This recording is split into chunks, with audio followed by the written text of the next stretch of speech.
மிகப்பெரிய ஒரு பாதிப்பு, மிகப்பெரிய ஒரு அபாயம். வெறும் முஸ்லிம்களுக்கு மட்டுமல்ல, வக்ஃபு திருத்த சட்டத்தினாலே இன்னைக்கு இந்திய அரசியல் சாசனத்துக்கே மிகப்பெரிய ஒரு பாதிப்பு, ஒரு அபாயம் உருவாக்கப்பட்டிருக்கு. They bulldozed the act. பில்லாக கொண்டு வந்து ஒரு வருஷத்துக்குள்ள அதிகமாக எந்த விதமான ஒரு டிபேட்டுக்கு வைக்கல, டிஸ்கஷனுக்கு வைக்கல, கன்சென்சஸ் வாங்கல, அப்படியே ஒருதலை பட்சமாக புல்டோஸ் பண்ணி அதை இன்னைக்கு சட்டமாக நிறைவேற்றி இன்றைய தினத்திலிருந்து அவர்கள் அறிவித்து விட்டார்கள், உம்மீத் போர்ட்டல்ல நீங்க ரெஜிஸ்டர் பண்ணணும். தமிழ்நாட்டில் இருக்கக்கூடியவர்கள் பெருமைப்படலாம். தமிழ்நாடு முதல் மாநிலம் அதை எதிர்த்து நம்முடைய தீர்மானம் மரியாதைக்குரிய முதலமைச்சர் அவர்கள் போட்டார்கள். அண்மையில் நடந்த திராவிட முன்னேற்ற கழகத்தினுடைய பொதுக்குழுவிலும் அது தீர்மானமாக நிறைவேற்றப்பட்டது. காங்கிரஸ் பேர் இயக்கம், விடுதலை சிறுத்தை மற்றும் பல்வேறு எதிர்கட்சிகள் சேர்ந்து இதுக்கு எதிர்ப்பு தெரிவிச்சுக்கிட்டு இருக்காங்க. ஆனா நம்மள எத்தனை பேருக்கு அதை பத்தி தெரியும்?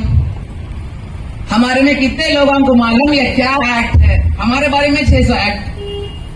हमारे घर के खवातीनों को कितने लोगों को मालूम के वक्फ अमेंडमेंट एक्ट लाया गया है?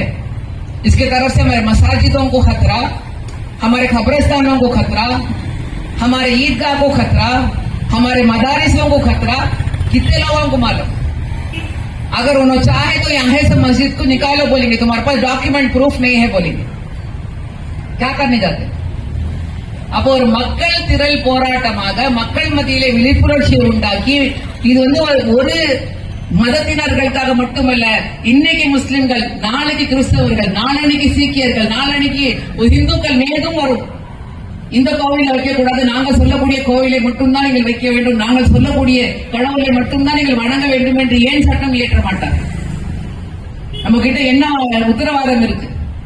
ஏன்னா அவங்க எல்லாத்தையும் இது வந்து ஒரு நாடு, ஒரு மொழி, ஒரு ஜாதி என்று கொண்டு வரக்கூடியவர்கள் இன்னைக்கு ஒரு தேர்தல் பேசிக்கிட்டு இருக்காங்க. ஏன் அதை அவங்க மேல திணிக்க மாட்டார்கள்? என்ன உத்தரவாதம் இருக்கு? ஆக முஸ்லிம்களாக இல்ல, இந்தியர்களாக ஒன்றுபட்டு இந்த சட்டத்தை எதிர்க்க வேண்டும். ஏன்னா யாரு மீதும் செய்யப்படாத அக்கிரமத்தை தொடர்ந்து குறிவைத்து முஸ்லிம்கள் மீது செய்து கொண்டு வராங்கன்னா, இன்னைக்கு முஸ்லிம்களை முடிச்சுட்டாங்க. the next are all very easy. அஸ்திவாரத்தை கழிச்சிட்டாங்கன்னா மேல இந்த பில்டிங் விழுறதுக்கு எவ்வளவு நேரம் ஆக போகுது? அவர்கள் இருக்கக்கூடிய ஒரே த்ரெட் நம்முடைய அரசியல் சாசனம், the constitution of India, we the people of India. அந்த பிளட்ஜ் எடுக்கிறோம்ல, the preamble படிச்சு பாருங்க.